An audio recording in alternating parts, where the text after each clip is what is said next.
right, I see 10 Hi, o'clock Julie. here on my computer, so let's call this meeting to order. I see that all members are present and accounted for. And welcome back to our monthly meeting. Doesn't look like we have any public people to be heard. So let's review the minutes, questions, additions from last month. Do I hear a motion to accept them? So move. I second. Okay, we're looking good. Susan, could I just say, I'm reading the minutes. I was very sorry to have missed this meeting. Oh, it was quite looked fun like to a be day. here and discussing all of it. Yes. And Prudence, I think you captured it all great, you know? Everything is covered. I have a question about the minutes. Sure. So are we following Robert's Rules of Order? I guess we're supposed to. Okay, because they do have a minute format, which would be topic, decision, motion, and discussion, as they're presently done, the minutes would not occur. So the minutes would be probably a half a page to a page. So I guess my question is that do we want to keep the minutes as they are, or do we want to go to Robert's Rules of Order? My opinion is I like the minutes as they are with little summaries of what we discussed. Okay. I would just add that, you know, because I sit on 6 boards or something, and the council as well. And what we're doing is kind of a modified, relaxed Robert's Rules of Order. Right. And so, you know, what works for, as long as it's not too little, I think what works for the board is probably okay. Okay. I like Okay, what wanted you're to doing, ask that Prudence, I question. really do. Thanks. Let's see, Michelle has joined us just in time for item 5A.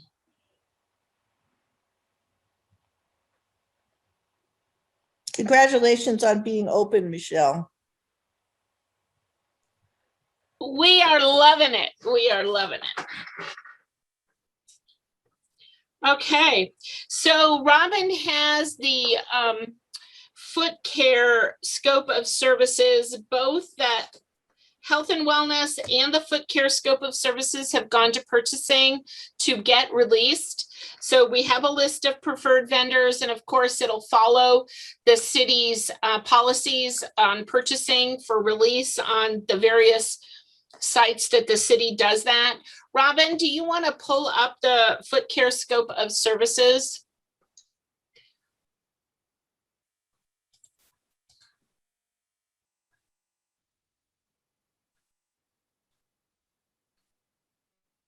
She could be doing her other job.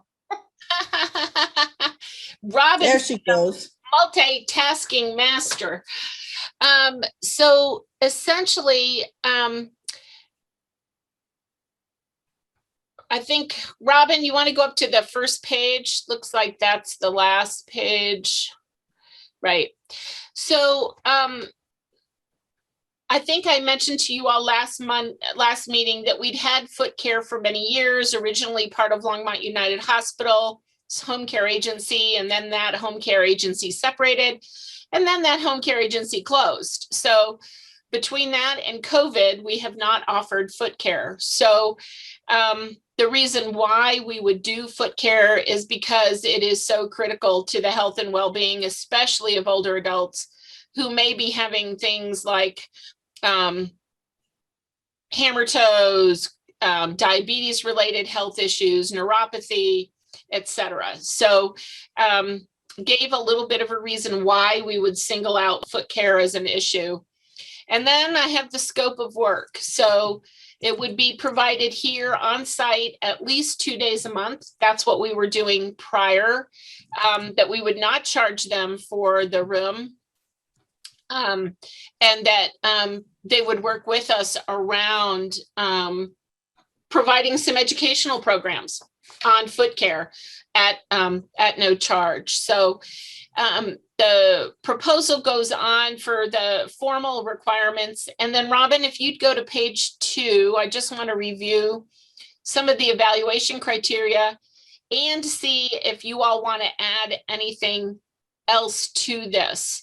So we're looking for a licensed professional foot care. And so we want to make sure that this is a specialty of the agency, that they have the license and the experience to do that, that it's affordable. And those are really the key. I have put ability to provide bilingual, bicultural services. And so those seem to me to be the 3 key things: affordability, that they have licensure, professional, probably should add insurance in there, but I think it's elsewhere in the document, and bilingual. So in terms of anything else you would want to evaluate a vendor on for a foot care program, is there anything missing there?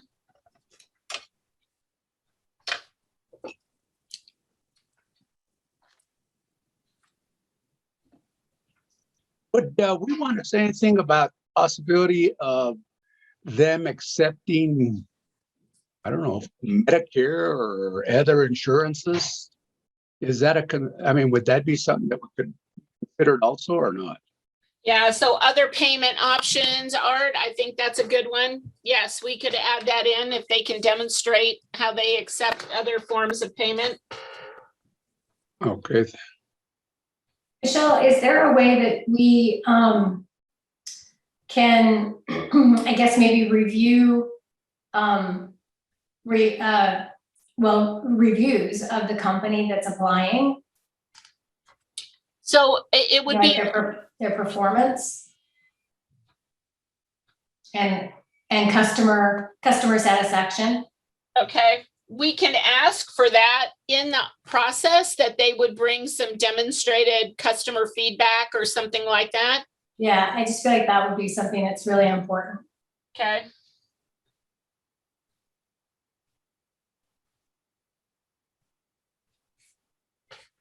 I just think having somebody, that has good reviews is more likely to stick around in the program and give good service.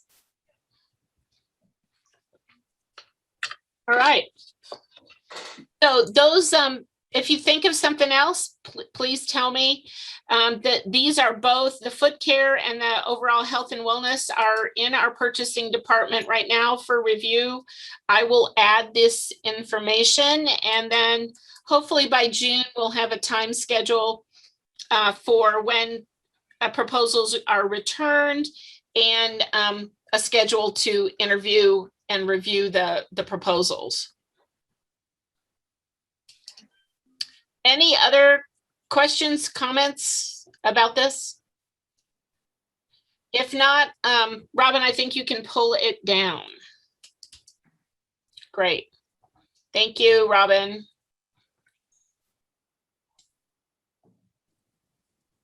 And then we're moving on to the discussion and follow-up for the proclamation for the annual report to council on 4/27, which thank you, Art and Michelle did.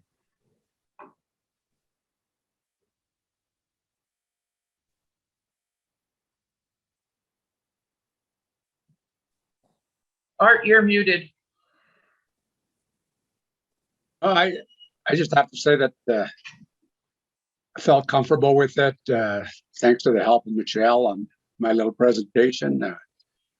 Did an outstanding job, and it was very good. I thought it was a very good report. In fact, there was only, if I recall, a couple of questions, so it was pretty well covered as far as I was concerned.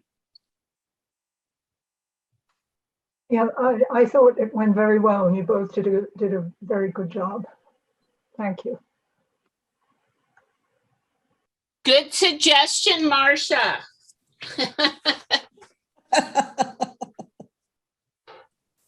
And thanks to Art, you know, that whole virtual thing is presenting virtually is an interesting experience. So, yeah. Looks like you've had a little bit of experience at that. Michelle. Well, Erica did the PowerPoint. That was huge. That is not my forte, and that helped a ton. So that was good. Thank you to Robin. Yes. Maybe your next job, Michelle, should be in video business. No, no, no, no, no, no, no, no. He's staying far away from that one. Yeah. Yes, I was interviewed twice this past week about the reopening. That's enough publicity contact for me for a year.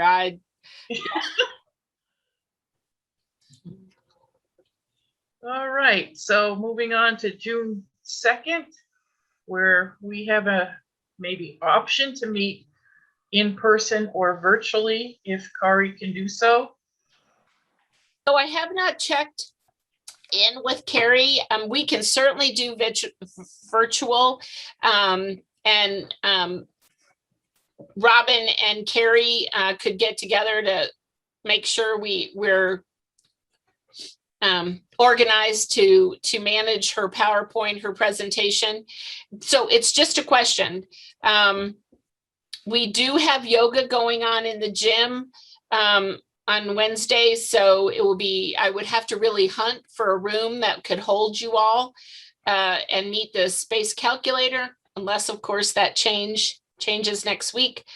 Or do you want to just go ahead and go forward and plan for the June meeting to be virtual? And do you understand that it'll be mostly Carrie Middleton presenting on reframing aging? Just confirming all those things. So virtual, show of hands, maybe? Reluctantly. Okay.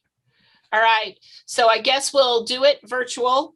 And then Robin, I'll connect Robin with Carrie Middleton, and we'll do just the basic business, open the meeting and go from there. But it will be mostly the presentation on reframing aging. So. Michelle, Yeah, Art.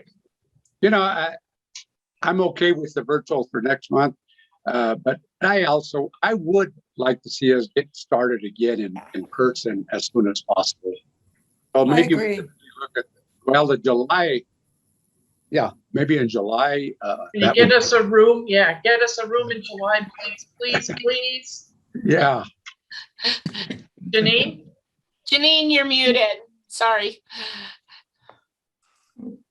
It'll also give us an opportunity to have experienced the senior center being open for 2 months, and will allow us to have a little more time in terms of seeing where our current pandemic is moving, in what direction. So I was going to suggest that we plan on July, but I think July will be better than June. Okay, sounds good. Sheila, did you have something you wanted to say? Okay. Then Age Well Plan update. So we saw a draft plan from the Area Agency on Aging that really, I'm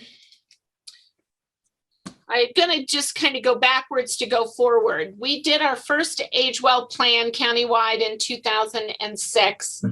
We did an update in 2010 and an update in 2014. We were on track to do an update in 2018, and the Area Agency on Aging did a shift and really focused on some data. And several of you have that book, Past, Present, and Future. It was a data compilation in 2018. And then in 2019, we were doing focus groups and we held a summit, really trying to dig a little deeper into that data. And then COVID hit. So we never had a 2018 plan. And the next 4-year plan would be in 2022. So the Area Agency on Aging has suggested kind of an interim plan that really focuses on continued emphasis in responding relative to the pandemic. So it's about technology, it's about connection. So we reviewed that last week. So I will be sending that out to you all after this first revision that we should be getting here, I would expect in the next week or two. And that I would hope in July, we could really spend considerable time focusing on that plan, that interim plan, as well as give input on the 2022 process. So if that will work for you all, and for those of you, Julie, maybe Prudence, if you have questions about this age well planning process, now's the time. Ask me about it. If you don't have that past, present, and future book, I can get that to you. So let's just talk about that.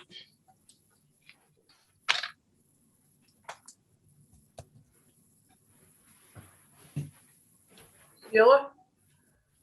I don't have a copy of that book, so I would like to have a copy. Okay.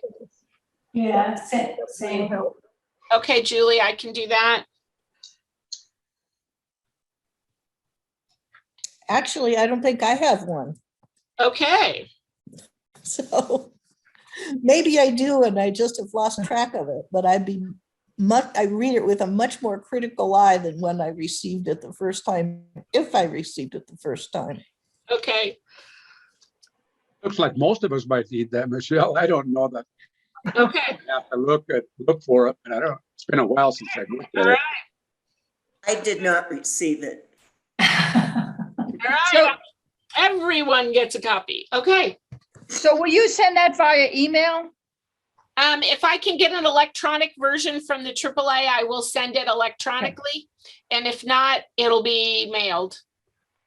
But I'll Yeah. try. I'm going for electronic. Michelle, do you have some in the office? Yes, I do. I'm volunteering there tomorrow morning, so I can pick it up. I will get that to you tomorrow. You know, honestly, is there an urgent deadline? Because we could just all pick it up in July Yeah. rather than mailing them. Okay. We can do that too. Could I pick one up from your office? I'll put them at the front desk. Okay. that'd be Okay. good. Thank you. Oh, even better. Yeah, I want to swing by and see too. Yeah, I will put it at the front desk. So that document is really data. And the Area Agency on Aging hired a planner, Lindsay Parsons, and she really put that piece together. So we are in some ways a little ahead, and in some ways years behind, and in some ways we have a whole new set of data from the pandemic. So I think the 2022 process will be different, and I hope that you all have some good ideas about that, you know, what the engagement, and I can prepare some information and talk to you a little about how we've engaged people in the past and the surveys we've done. But this plan not only sets the priorities for the Area Agency on Aging and the federal dollars that come through that agency, but also the state dollars that are coming through that agency.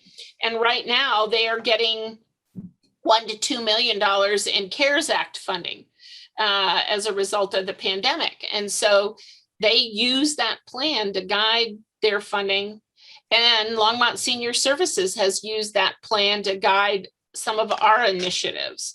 And so I think it's important. It's a very important planning tool, and we have used it in conjunction with the Longmont Comprehensive Plan, Envision Longmont. We added an appendix to the Envision Longmont Comp Plan that was Envision Longmont Aging Well. And so we and Marcia could certainly speak to this, but the city of Longmont doesn't need 20 different planning guiding documents. And so weaving it into the comp plan was a really huge success, and important milestone, I think. So you all get to carry that torch going forward. So 2022 will be a big year. Michelle, I have my issues with Envision Longmont, but I think the aging well is one of the best sections. It's more aspirational, and yeah, so good job anyway. Yeah, it was important to have a guiding document and to be in there. So that plan is starting to materialize, but I will tell you, no 2018 plan, just this interim plan, and I will get that to you. It looks like Robin has a hand up. Robin, did you need to say something?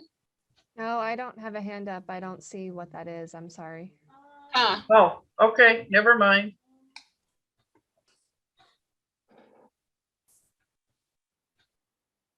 So moving on to other old business.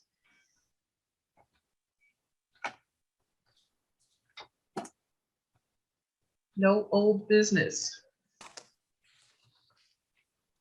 So new business. Council retreat topic regarding area agency on aging. So Marcia, do you want to talk about this at all? You probably know a little bit more than I do about where this came from. Yeah, I do. I know all there is to know about it. The council retreat was supposed to be focused on the LHA reorganization and what the council needed to know to function as the LHA board of directors, which it now does. And Joan actually added this to the agenda, and I am not sure why, other than because the bulk of the LHA properties now are for older adults. So I assume that she and Sandy have had more conversations about what she wants out of that.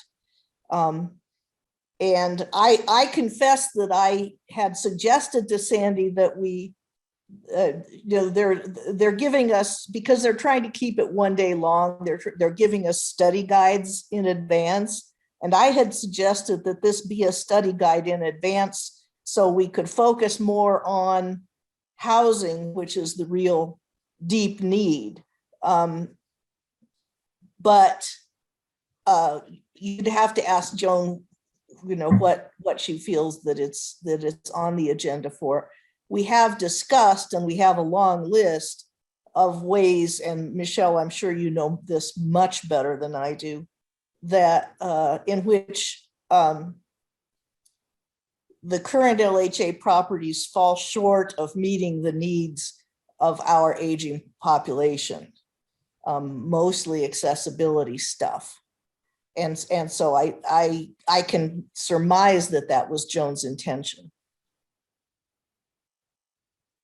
That's helpful, Marcia. Thank you. So where the Area Agency on Aging and this advisory board intersect is in a couple ways. First, Janine is your designated liaison to the Boulder County Area Agency on Aging Advisory Council. Every piece of the United States has an area agency on aging. And for us, Boulder County government was designated our area agency on aging for Boulder County. They get the federal funds from the Older Americans Act. They are required to form an advisory council. So Janine sits as your liaison, plus there are some at-large seats. And there's some other folks from Longmont who are a part of that council. I am putting together a graphic for the retreat that sort of talks about the Denver Regional Council of Governments and the Boulder County Area Agency on Aging. And the reason being is from 1973 through 1990, the Denver Regional Council of Governments was our area agency on aging for Boulder County. And in 1990, Boulder County got designated. So I think my understanding is there was some interest in looking at what Dr. Cog does as the area agency on aging for the metro area and what Boulder County does for us.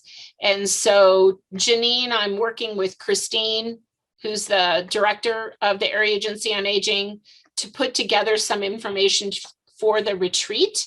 And my understanding is the retreat's now in July. Yes, that was my next thing, is this, he keeps getting put off and put off. So there's not a real hurry here. So I will plan to bring that information back to either the July or the August meeting, just so the board is on the same page as the council in terms of the services, the dollars, the relationships. But I think it's a great time to just take a look at the area agency on aging and what they do for us and what they do with us. So I just wanted you all to be aware that's on the horizon, and it's a good follow-up, and it's a good question to ask relative to the housing authority. Here's a really good example. We are looking at doing some things technologically and safety-wise in the properties, the senior properties specifically. And I turned to the area agency on aging and I said, can I get money for this? So put on my Longmont Housing Authority hat. And the answer was, yeah, I think you can. So Joan is right in sort of pointing out that they might be a resource for helping us keep folks housed safely and well. So more to come probably on that. So thanks. Any questions? All right. Not about that, but I was just curious, now that the senior center is reopened as of this week, are you getting people dropping in for information, or is it most people making appointments? So Robin, would you like to take a stab at answering that? If you're not multitasking. Sorry, I did not hear the question. Yeah, so just a question about people coming in the building. Are they dropping in, making appointments? How are classes going? Can you just give a little sense of what the last couple days have been like? People don't need to make an appointment to come in. So yeah, they can just walk in and Are you getting drop-ins? yes. Good. And then they're coming in for classes mainly. So We've had, I think we had 21 for yoga today. Is that right? Or 21 for fitness this morning, maybe? 21 for fitness. And I think we have about 22, 23 for yoga in a few minutes. Yeah. Pent up demand. What? I'm sorry. I said it's pent up demand. Yeah. Well, yeah, I guess the Memorial Building had these classes earlier in the year and they were like, oh, they never fill up. But when they're over here at the senior center, they're starting to fill up. So that's cool to see. The knitters are here today. They are outside. It's a little brisk, but I think there's probably 10 or 12 people out there picking up yarn and talking and connecting. We've had some pool players. We've been able to resume the lunch bunch, which is the early stage dementia social group. So that met Monday and it's meeting again today. Tax aid is continuing. There's an energy in the building. It's lovely. And cars in the parking lot. It just makes all of us very happy. That's really encouraging. Yeah. I was a greeter yesterday, and I was really impressed with how happy people are to be back together. I mean, that was a big issue with people coming in for their yoga class and people just coming in general. I could hear and see in their face the joy of just having that opportunity to interact. So it's been sadly missed, and people are very happy that they can now come again. Thank you for doing that, Janine. We have another volunteer out there today that Robin worked with, and I think Julie and Art are rounding out Thursday and Friday. So we appreciate the extra. We weren't sure what it was going to be like, and it's great to have someone out there with smiling eyes. You know, my Irish father would appreciate the smiling eyes behind the mask, and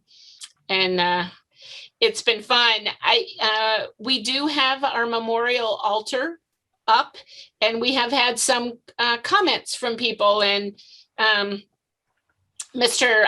Uvaldo Valdez said to me that he really appreciated, he thought it was really lovely. Robin, I don't know if you've had other comments about the altar, but Robin and Brandy and Veronica did a beautiful job putting the altar together.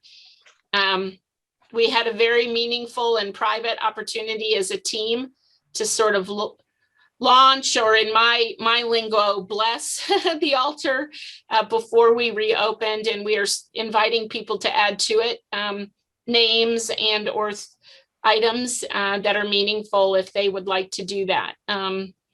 So I don't know, Robin, if you want to say anything about comments you've had or not had, but I think Julie and Art, Janine, you would have seen it yesterday. Erica did a beautiful poster in English and in Spanish, inviting people to the memorial altar. And it was important for us as a team. And I think it's important for our community to understand the impact that this pandemic has had on our older community members. So. Yeah, sorry, Michelle, I don't have other comments, just people, a lot of people stopping to look at it, so. Thanks, Robin. You gonna go dark on us again? Probably, yeah. Okay. Thank you all, thank you. Anything else that we have to discuss under new business? Prudence. If my memory serves me correctly, Michelle, are you planning to retire this year? May of 2022 is sort of my target date, Prudence. Okay. And so that's a bit away, but I have a question. How is when will the position be posted? What is the process for hiring? And will there be an interim? And I had one more question. Will the Senior Advisory Council get to interview the candidates? You know, these are great questions. And in January, prior to the pandemic, the city manager had planned to meet with some of us who were planning to retire and talk about those very things and other things. And the pandemic sort of swept us aside. And so I will reach out to Harold. I think these are great questions, and he is really the person who will be driving that bus. So yeah, I will pass those along, Prudence, and maybe he can pop in at a meeting later this year and visit with you all about that. I think he has been super thoughtful and engaged when other people have left, and I think he will do the same. So Right. yeah, and I think Thank you. I think too, something Marcia mentioned, the fact that so many of the LHA properties are senior properties, I think that's another question. I think going forward is the relationship between the Division of Senior Services and that component of the Longmont Housing Authority. We are really working, a lot of us, very closely in those properties and on behalf of that work. And I don't see that ending, though it may be changing a little. And so I think that's another element of me leaving, is what's that going to be like? I think, yeah. And for sure, we need to know. And you can let Harold know those things. Yeah. Yeah. Thank You you. know, I don't know whether I'm talking out of school here, but one of the ideas about, there are three major projects essentially set to launch in terms of new LHA developments. And one or two of them, depending on how you count, is at least under discussion as being part assisted living and part family housing, which, gee, Michelle, that seems like designing a community like that ought to be right up your alley, and you could be enticed to to stay involved just a little longer. But that is going to be, aside from trying to hang on to Michelle, I think that's going to be a very exciting advisory opportunity for all of us, because that's so much of a potential win-win situation that I'm excited about it. Affordable assisted living is a huge gap in our community, and I'm very excited that Harold's interested and others are interested in pursuing that. It's very exciting.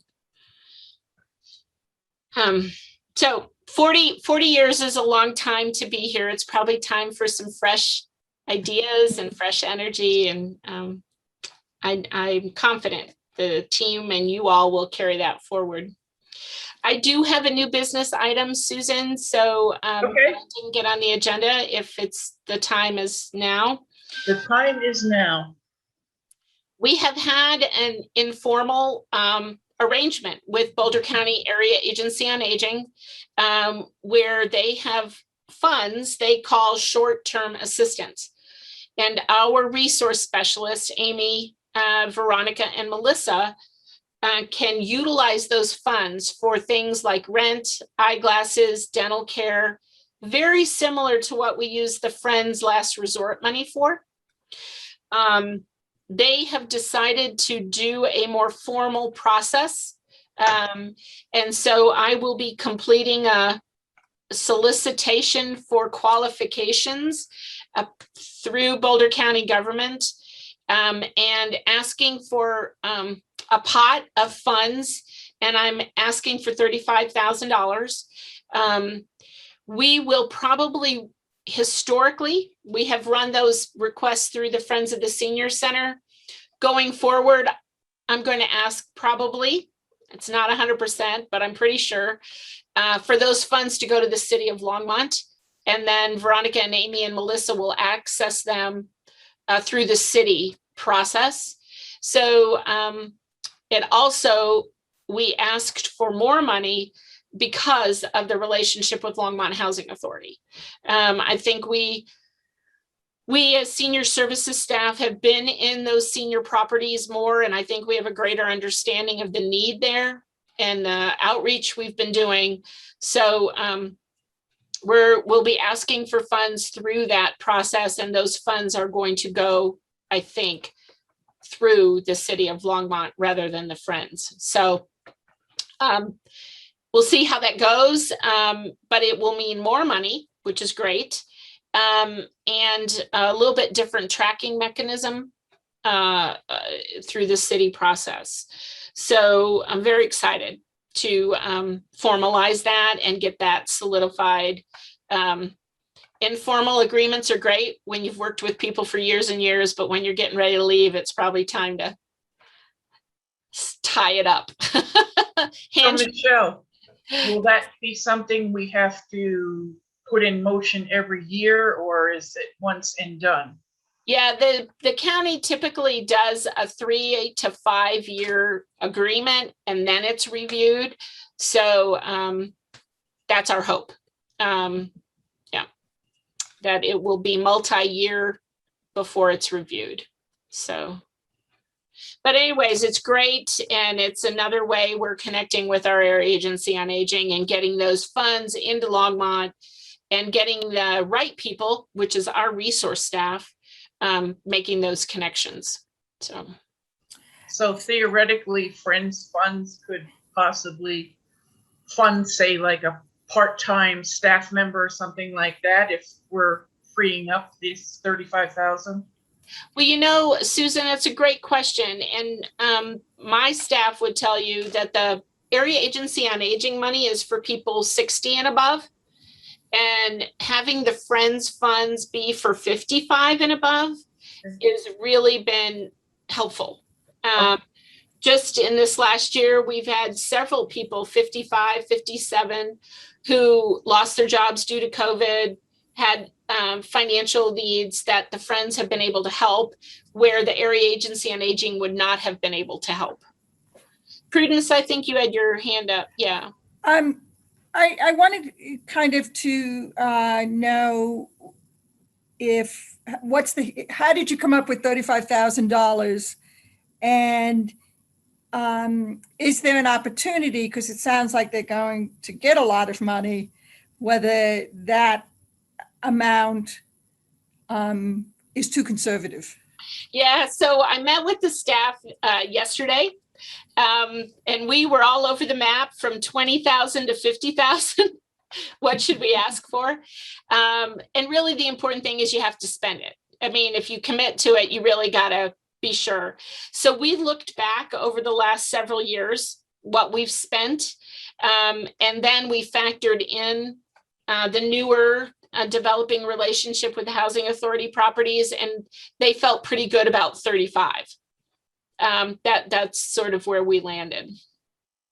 There are additional funds that we will also apply for through this process that go directly to supporting caregivers. So it doesn't have the age limitation, but we can help pay for respite care, personal care, and other things for someone who is actively engaged in caring for someone over 60. So we haven't landed yet on that dollar amount because that's kind of a new way for us to look at doing things, but that's an additional opportunity. Thanks. Good question. So that's on the horizon, and I will keep you updated how that goes.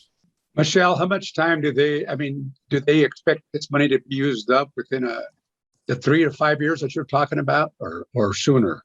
So the county's fiscal calendar is June 30th to July 1st, or July 1st to June 30th, whichever. And so that $35,000 art has to be spent in that 12-month period from July 1st of 2021 to June 30th of 2022, or thereabouts. The county calendar is close to that. So yeah, that has to be spent in a 12-month period. And again, you have to apply for this, and at this point, we don't know if we're going to receive that yet. So that's correct. We have to submit our qualifications, and then they will decide if we are worthy. And you don't know when that will happen. You don't know when the deadline is for that. Yeah, the deadline for the proposal is May 14th, that Friday, and then I'm sure we will know there soon after, because the fiscal year will start Okay. here at the end of June. So Thank you. And similar to the city, they have to do an open competitive process, which is just the right thing to do. Yeah.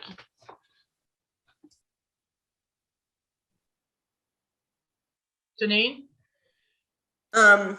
One of the suggestions at the last AAC meeting was if we had any ideas about how to spend the funds that they've been allocated, we should share it. And we have another meeting on Friday, so I will be happy to share my support of them giving money to Longmont. So, yes, Hey, it'll be done. and a shout out under my report. The Area Agency on Aging has just committed to 50 Chromebooks. So we will be giving away another set of Chromebooks. And we are, I met with Valerie from Nextlight Tuesday morning about some partnerships around access for the LHA senior properties to Nextlight. What we could do if we could find some funds to help with the internet access. So they are definitely working on behalf of Longmont, Janine, and it's been great to partner with them. So is Nextlight in the LHA buildings? Nextlight is in the suites. It is in the Hearthstone and the Lodge. And it's getting ready in June to go into Aspen Meadows, senior apartments, and Aspen Meadows neighborhood. I am not sure about Fall River, Spring Creek, and Village Place. It may already be there, Susan. I don't know that. Okay. But I know it's going into Aspen Meadows in June. So they're moving along with access even without people saying, I want this, I want this. Yeah, I think our city leadership has been all over this and doing really great work. Great. Anything else on new business questions? Well, if you've seen the summer go, you know that Larry is leaving. He's resigned effective June 18th. So we have submitted the paperwork to refill his position. And if that is all approved, I will be coming back to you all to see who would like to be a part of the hiring for that position. So I may or may not have said this, but Larry and his wife just welcomed their third child, a little baby girl, on April 13th. Ember Storm. Like, you have just given that young girl some big, big names, Ember and Storm. So he and his family are moving back to the Northeast. So we're very sad to lose Larry, but also very happy for him. So that position will be coming, hopefully we'll be filling that position. Through the month of May, we are sticking to 8 a.m. to 1 p.m. And then we anticipate, if Boulder County Public Health does release the new orders we've heard about that are coming in the middle of May, we will look at June, July, and August and any changes.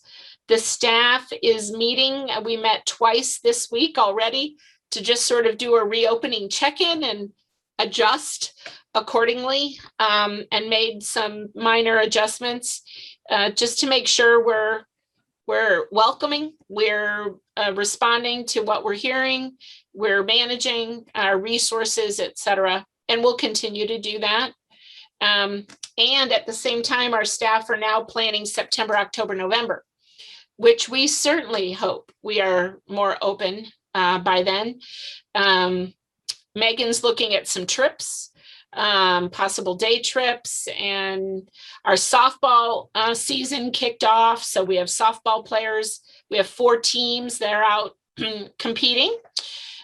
So we're just trying to stay as connected as we can and adjust and asking forgiveness as we adjust. Yes, we said this yesterday, tomorrow we're saying this, and that's kind of how we have been adjusting to this pandemic all along, and we're trying to be fair and keep people informed, but also being responsive. So I told my boss, Karen Roney, this whole reopening is like sitting on a very pointed fence, you know? it's painful left and it's painful to the right, but we're using the best of our team to figure this out. So if you hear things, Art, Julie, as you greet people, you know, we want to be informed, we want to hear from people, and we want to be responsive. So because of the shutdown and people aging during this shutdown, because that doesn't stop, I haven't heard at the greeter door, but I have heard through the grapevine that we may be needing to recruit a couple of more trip escorts. Yeah, we've been talking to our marketing person, Susan, about volunteer re-engagement. Because you're right, aging has continued, and we have folks who a year and a half ago may have been more able or more interested or more willing than they are today. So it has definitely been a topic among our team. Good. It's not just about reopening. It's not just about re-engaging as a team, but it's also re-engaging with our volunteers, our teachers, our instructors, our softball managers, our hike leaders, all of those folks. So definitely we're talking about it, and Erica is aware. So Okay. yeah, great point though. I think that's it for my report. Okay. And Marcia, you're up. Yes, I think the big news, which we've already talked about, is that there will be a city council retreat that is focused on public housing and our plans for public housing. So once again, I'm really, really interested if anybody wants to write me a note or arrange a call. Then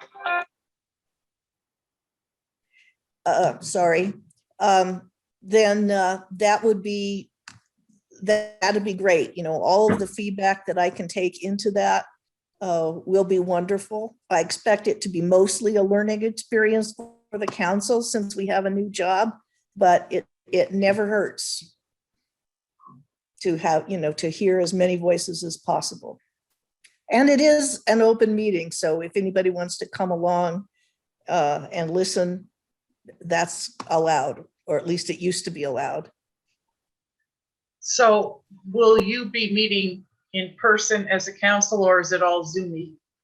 No, we specifically decided that this time we're going to meet in person, and we're all vaccinated now, and everybody essential from the city staff is also vaccinated, even if they're not old. Yeah, so it's going to be an in-person meeting. It may be outdoors, or depending on, where the county stuff hits, then it may not be. And I need to kind of return the call I just shut off. And since we are at the end of the meeting, if nobody has anything to say to me, I'm going to drop off. I do, Marcia. Okay. As far as this retreat, are you talking about locations, the need for it? What exactly are you talking about? Actually, it's more about the rules and financing and timelines and priorities, I think. But a housing authority is this whole universe of its own. And the Venn diagram, Michelle's there going, yeah, it is. Venn diagram includes HUD and DOLA, and it's complicated. So as I said, it's mostly going to be learning for us. Yeah. Or Marcia, I just need to share with you, because when I make my report to the council, I'm going to bring it up. At the Longmont Economic Development Partnership, there were some statements made by two city council people that people that did not support development were uneducated or uninformed. And I need to tell you that, one, I disagree with that. I don't think that, that's necessarily the case. And I said nothing at the time because I was there as a senior advisory board member, and I wasn't willing to do a personal response as I was representing the board, but I just needed to make that statement. And I know the importance of housing. I know the importance of development, but there are also other considerations that have become paramount, and just needed to make that statement. Well, I will say the two council members were almost certainly me and Tim Waters. So, there's no need to be diplomatic about that. We need to be very careful how we manage the remaining growth in Longmont. And I do understand that there was a period in the 80s and 90s when that it was not managed with some fairly unpleasant results. But I am adamant that a vote for zero growth in the sense that that the city of Boulder has now, which they will not enforce. It's impossible. But is a vote for homelessness. I spend a lot of my time engaged with the precariat of Longmont, and their needs are staggering.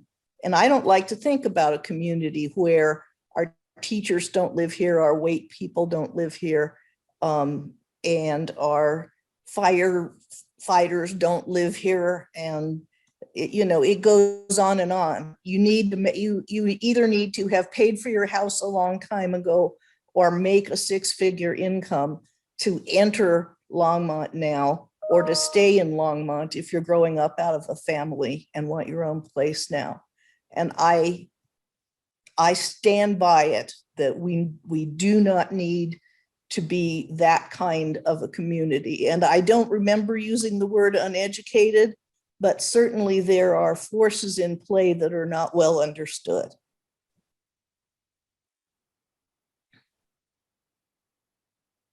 Growth concern also is not necessarily supporting zero growth. Because supporting what? I'm sorry, Janine, I didn't hear. I said being concerned about growth does not necessarily mean you support zero growth. So Yeah. there's much in between. Okay. I think we shouldn't build any more big houses at all. Okay, I really do have to go. Thanks, everybody. Thanks, Marcia. Janine, anything else from the Area Agency on Aging? Well, it was a pretty intense meeting. I think that there's been a lot of restructuring. Oh, you said Area on Agency. I'm sorry, I'm still with the Longmont development. Yes, it was a very long and impactful meeting this past month. We met in groups and then came together at the end. The focus really is on housing. It was JAMS, J-A-M-S. The first was housing jam. We discussed issues with affordability, and those issues include the problems that seniors are having with downsizing when they downsize and purchase smaller homes, they lose their homestead exemption tax-wise. At the same time, the rise in the cost of housing in Boulder County is such at this point that many older adults are having problems paying their increased taxes. And we're looking at that as an issue, as a problem, looking at how that can be helped. Looking at, people have brought up things like tiny homes, but tiny homes, there would have to be changes in terms of code and zoning changes in order to look at any kind of tiny home development. We discussed, the ins and outs of reverse mortgage.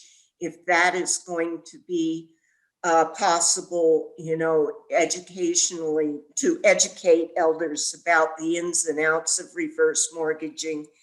And especially as we're trying to support people remaining in their homes, how can they financially afford that in our county, which has really gotten out of control in terms of price and cost, not just for older adults, for all of us, but especially for people on limited incomes.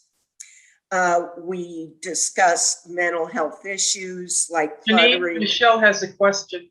Oh, I'm sorry. Janine, for years, Boulder County has had a reverse mortgage person, a staff person who counts. Is the AAC talking about doing that differently, doing more outreach around that? How are they talking about working with that individual? I think it's more about outreach, having it accessible for people to get that information. It's like many services. We often have a lot of services, but if people don't know about them and don't see it as a viable option, then they're looking at, making it more accessible, the information more accessible, so people can make good choices in that area. Any other questions about that? Okay. So clutter and hoarding appears to be far more of a problem than I had ever believed that it was. And that was addressed in terms of assessment of that and support, people having a place to report concerns and ways to go about helping. It is a mental health issue as well as a safety issue. And unfortunately, sometimes it doesn't get reported as quickly and as efficiently as it needs to be. They again want to support the maintenance of homes that help in that area is available to senior citizens, and let them know that, they can get help, they can get funds if they need to do that. We also had a long discussion about transportation needs in the community, and the fact that we have a lot of public transportation and need to work on how to make that more accessible, especially what they call the first and last mile, in that we sometimes have services, but we don't necessarily have a way to get people to the bus stop or home from the bus stop, and how we can better support the services that we have now, like VIA and Cultivate, in terms of having people have transportation available. There was a long discussion about the giving up of keys, which is when do seniors decide not to drive anymore. And in order to do that successfully, we have to have alternatives for them to be able to have transportation when they need it. They discussed other alternatives like serving people with disabilities, how many of our bus services still don't have wheelchair ramps or wheelchair places available, alternatives in terms of ride sharing, and also education about how to navigate the transportation system. Because a lot of older adults don't really know how to navigate alternative transportation methods. The third jam was economic stability, food security.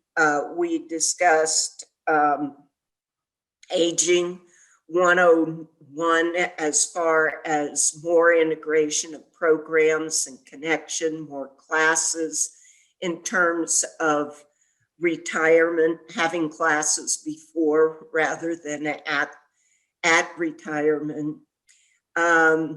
And we also, under Aging 101, discussed how COVID-19 has worsened the age discrimination issue.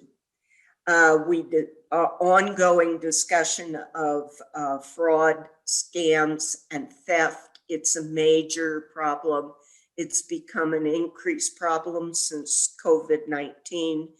And we discussed what services are available, what outreach programs, tools. And AAC has several programs that respond to fraud and can assist people with navigating the whole concept of fraud.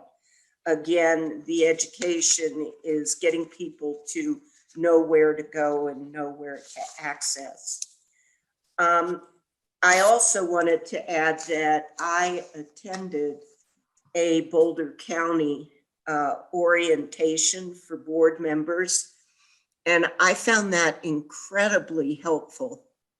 I had not done that as a board member, and anyone that is on a county board, or even Michelle, I was wondering if we might pursue whether anyone who wanted to attend that might be able to attend it. It was an online orientation. It took about 2 hours. They discussed all kinds of things, including racial equity, dealing with the press, Robert's Rules of Laws, conduct, what you do, what you don't do, what you're responsible for, what you aren't responsible for. And I just thought, wow, I found it very helpful. And I thought I was really kind of naive when I came onto a board about, what my responsibilities were, even attendance responsibilities. So I would highly recommend it. Who put that together, Janine? Well, it was Boulder County. And I assume that I was asked to do that because of my position on the Boulder County Area on Aging. It was put on by Boulder County, and it was really worthwhile. Excellent, excellent. Well, I'll follow up with Lindsay and ask her. Thanks. And I attended something that was purported to be that last year, but it was much longer. It was over several weeks, an hour a week. And I'm afraid I ended up not attending all of the meetings because it was not worthwhile. It didn't give me what I wanted. It didn't give me what they were supposed to give me. And I know somebody else who attended had the same reaction as well. So I'd be very interested in this. Yeah, I think 2 hours was plenty, number one, and maybe because it was online, or maybe they've revamped it. I don't think I would have gone every week for 6 weeks, but this was really good. Well, it was only online for an hour every 6 weeks. Oh, But still, It wasn't the time, it was the content. That wasn't. Right. Oh, okay. So,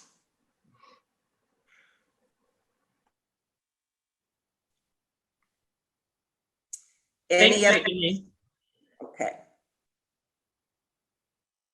Now we're up to the Friends where Sheila stood in for me last meeting. in addition to the review of their financial reports, and everybody was very happy that they were in good shape, there was a discussion about using Dropbox to store meeting notes, financial statements, and so on. And I don't think that would affect us. And I don't know whether anybody on our advisory board would need to have access, but that was discussed in quite a lot of detail as to what should be stored, how it should be stored, who should have access, even among the Friends board or anybody outside the Friends board. So I don't think that's something that we need, as the documents that we produce are minimal, I suppose. So, there was also discussion about the reimbursement from the area, I'll call it the AAA. I can never remember the 3 A's that Michelle was discussing a little earlier. And the result was, because not only was there the possibility of more money going to the Friends, but there was more administrative work involved that people were not really prepared to do for the possibility of more money. So they've decided to continue receiving money in the more informal way. Also, their website is going to be revamped because it's old and there's some misinformation in it. So that's going to happen by Bruce Armstrong, I think, is taking the lead on that. And they're the main points of the last meeting. Thank you. Okay. And then just an FYI, this sticks out at me. Julie's last name is Hauser on the TRG listing. I think it just got transferred from one month to the next on that template that you have.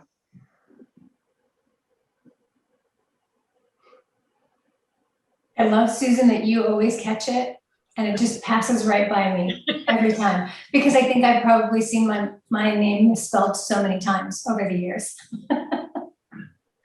So did you meet or not? Well, I can't remember the. Yeah, no. So Michelle actually sent me the meetings from the March 11th meeting, and they have decided to dissolve the TRG. And it sounds like they've increased their, and Michelle, correct me if I'm wrong, or if you have more to add, but they've increased the amount of staff that they have there, and the rules around making the decisions and the funding have become more complex. And it sounds like sort of what's happening is that what the TRG is doing is sort of repeating what the staff members are having to do. So it's a little bit redundant. And so they feel like they just need to phase out the TRG and bring it all back in to the Housing Authority. So, yeah. Anything to add, Michelle?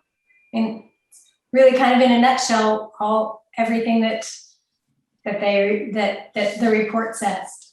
Yeah, the only way, the way I think about it, I guess, is the Housing and Human Services Advisory Board is advisory to council, and the TRG was advisory to the Housing and Human Services Advisory Board. So think that it was 2 layers of advice, and Yeah, that's too much. And that got, I think, unwieldy as the rules and the mechanics got more complicated. So, yeah. So hopefully there'll be different ways for the boards and commissions to participate, but it won't be through this process. So was the last meeting the last meeting? Think so. Yeah. So Julie is now a free agent for a liaison position. I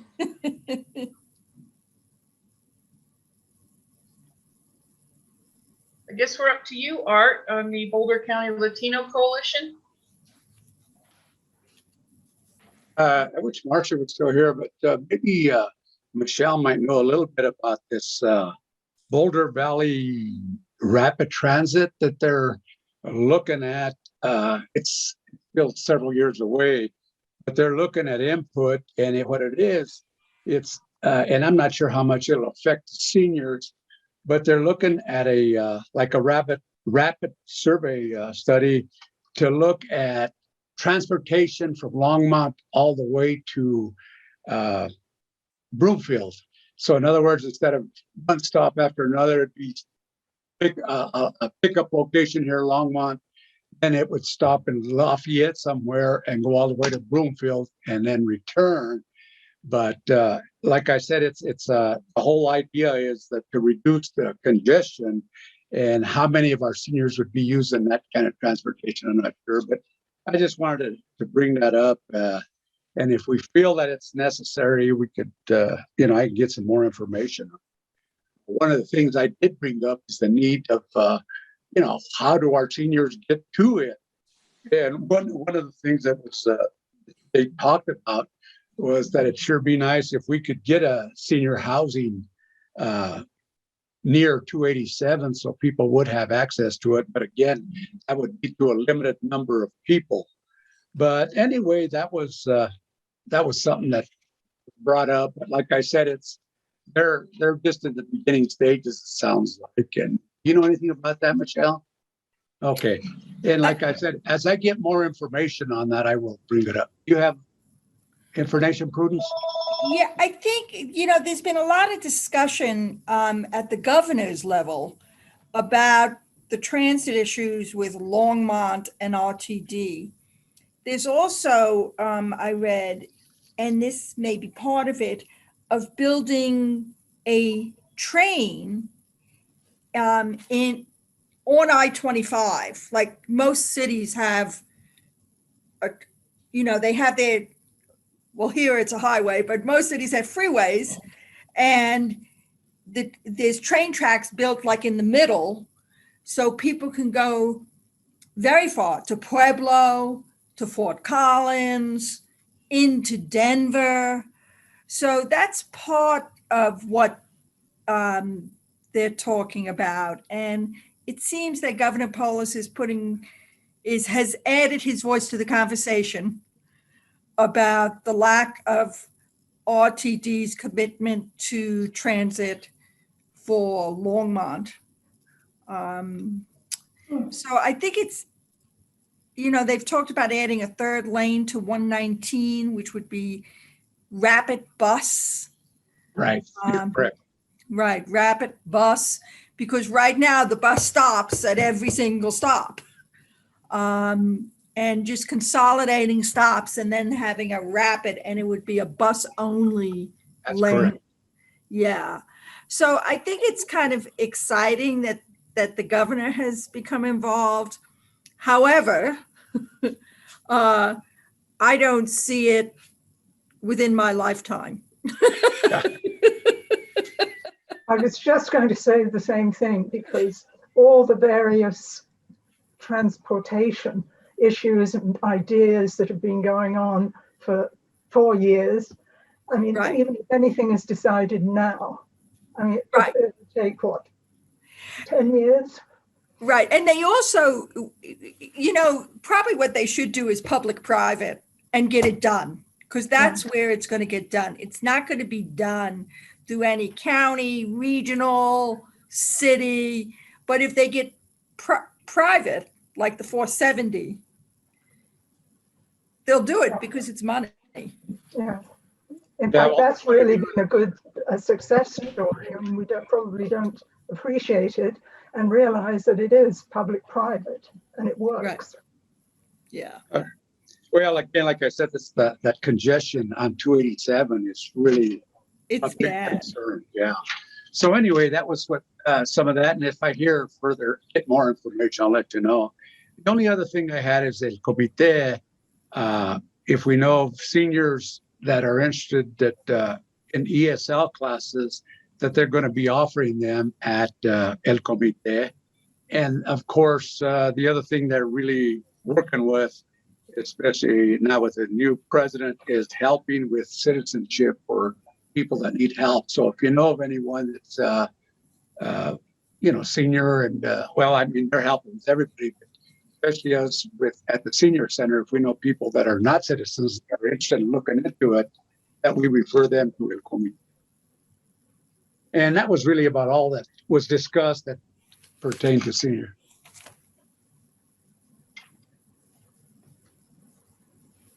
Janine, we're back to you.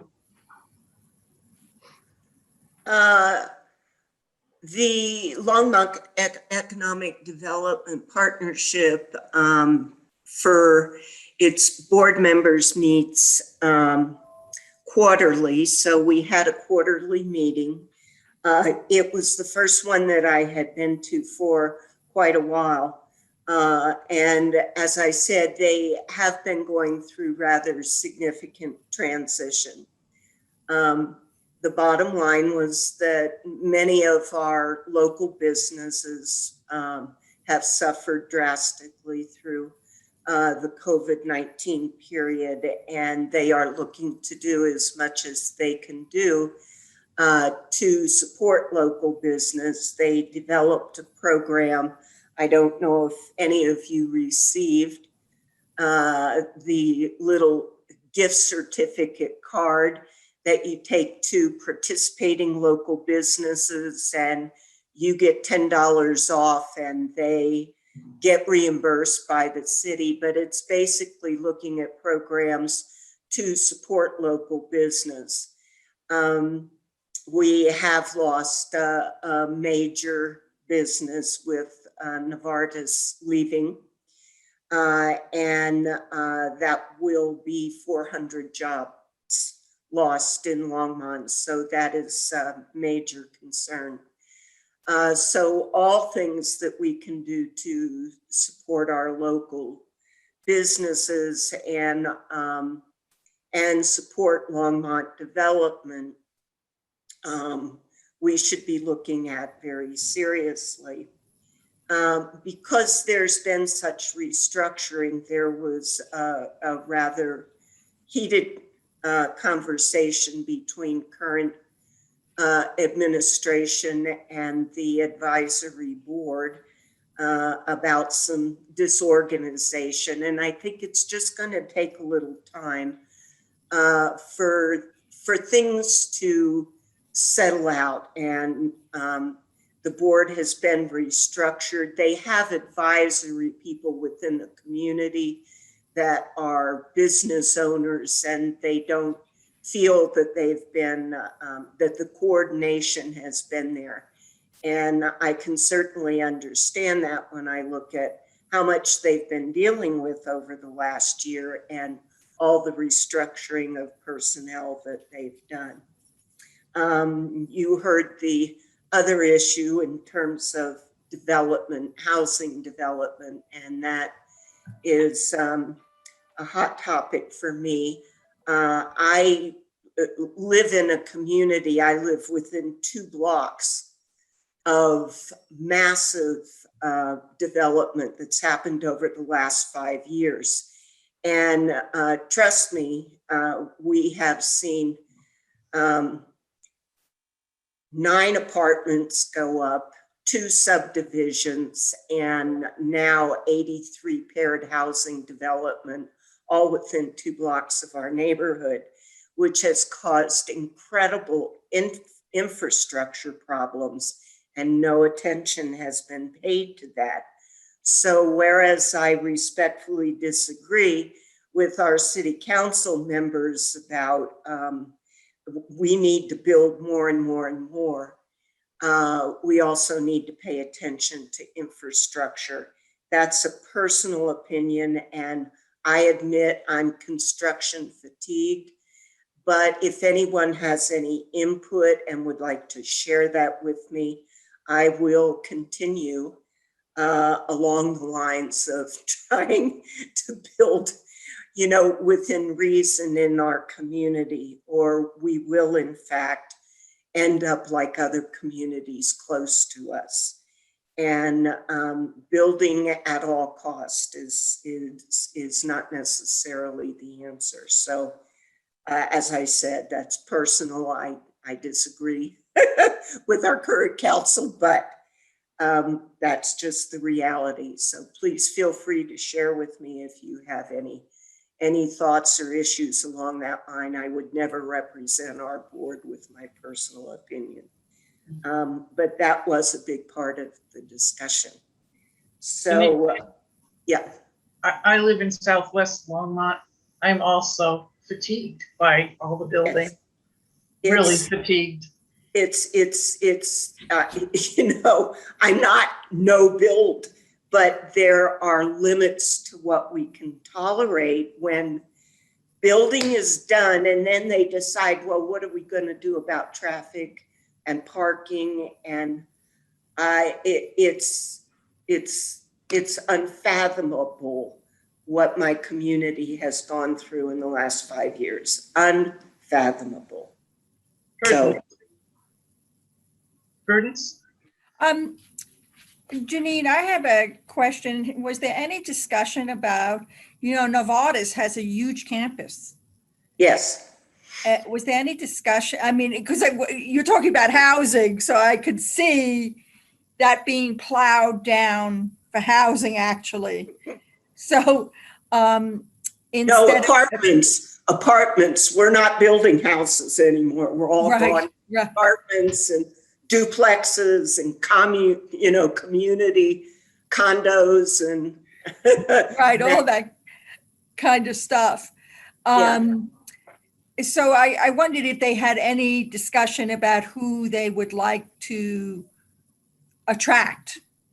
What they mentioned is that they had at least 4 companies that were interested or expressing some interest. I think for that complex, they certainly, I mean, it's huge and it's massive. Unfortunately, it was built for a specific reason. Right. And you can't just move any company into there. But they do have 4 potential businesses that are looking at expanding. You know, the Smuckers people are going to be built, even though it's Weld County, as is Costco Weld County. Those are still jobs for our community. Oh, yeah. And so they're looking, they certainly at this point, I don't think the plan is to, you know, knock it down and build subdivisions. I think they are looking to recruit businesses to move into Longmont, which, you know, it's all growth push, but there has to be a balance. Right. There has to be a balance. And in my opinion, so that's kind of what they're looking at. They weren't specific about what companies were interested, but it would have to be somebody that did some type of research or, because it's much more of a research facility. I don't know if you've ever been in there or not, but much more of a research facility than anything else. Yeah, because they, you know, only one drug was produced there, the $3.8 million drug, which was used for rare and orphan disease. So I can see, I mean, they didn't produce anything else except this one drug. And so, you know, I never really understood why they bought that property at all. It just Well, didn't kind I'm of make trying to sense me. think back about, maybe you can help me, Michelle, about what the company was that was there before AstraZeneca, Novartis. It was Amgen. Amgen, right, Amgen. And they're the ones that originally built, and then Right. they went back to Boston.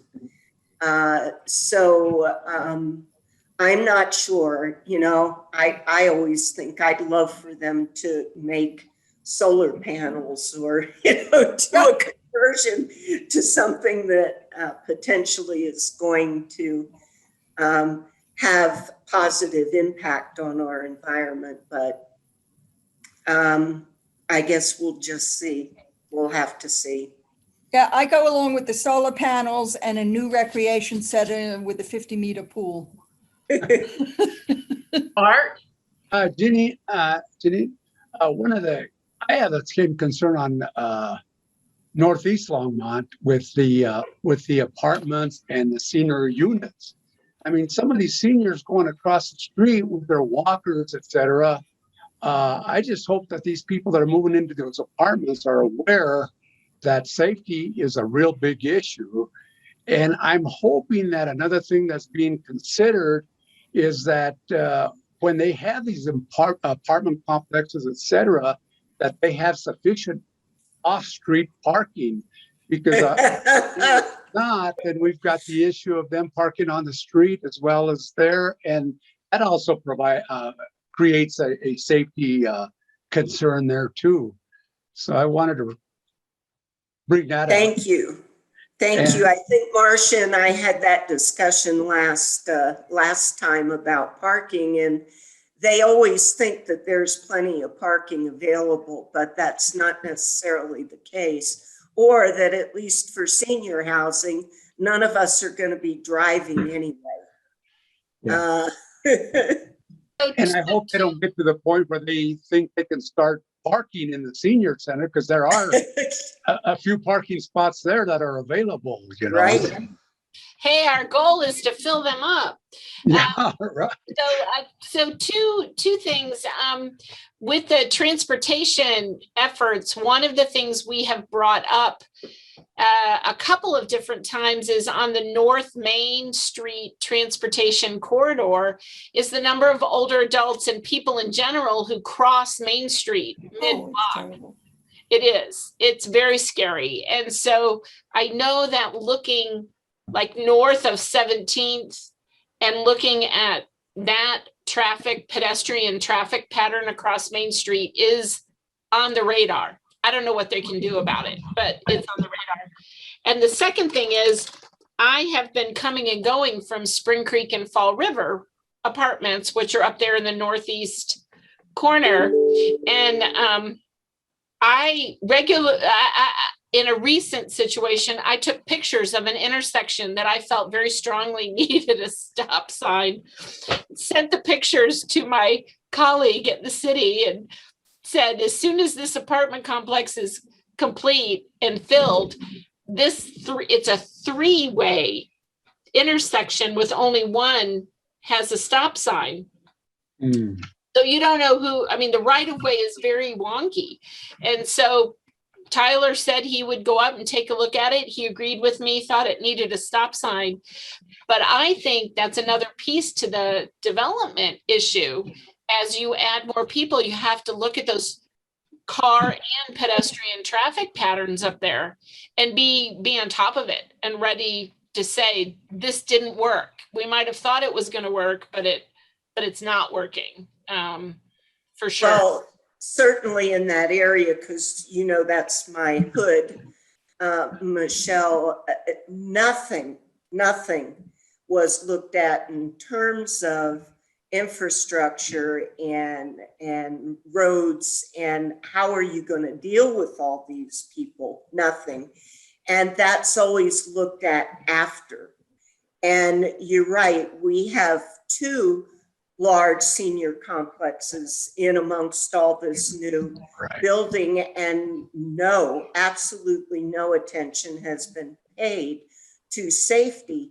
Not only that, but safety in construction, given that roads are frequently closed, they're dug up, there's gravel trucks, there's all kinds of safety issues, not just for our older adults, but for the young people, the young children in neighborhoods. So it's not just all about growth. Well, I also called about coming out of Aspen Meadows Senior Apartments. Right. Because there was a block, it was a blocked view. You couldn't see, and they didn't have any no parking for 20 or 30 feet or whatever they do. And yeah, I do think the traffic and pedestrian and car changes things, and we need to try to stay ahead of it as much as we can. Be engaged. One final thing I wanted to say is you brought up the part about businesses and how they're struggling or have struggled. And, you know, it's kind of interesting that, and there's nothing we can do about it, but businesses are now open at 100%, most business, restaurants anyway. But the situation is you still have the 6 foot distancing. So the situation is it really doesn't help if you don't have a larger building.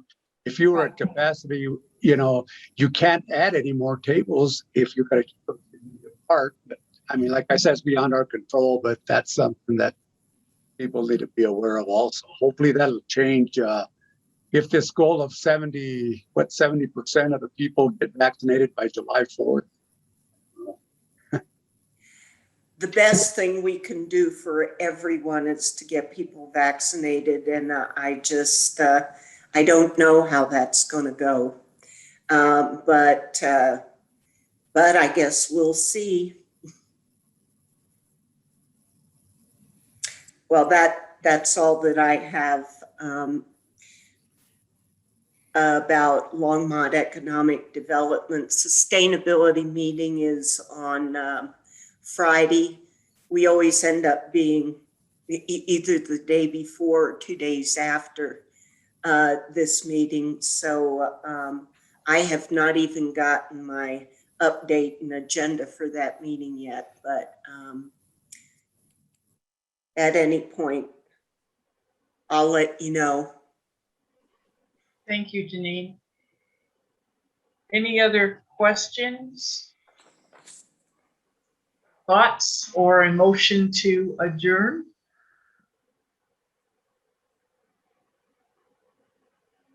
I don't want anybody to go away. I've had so much fun today. But I'd like to make a motion to adjourn. I'll second. Thank you, everybody.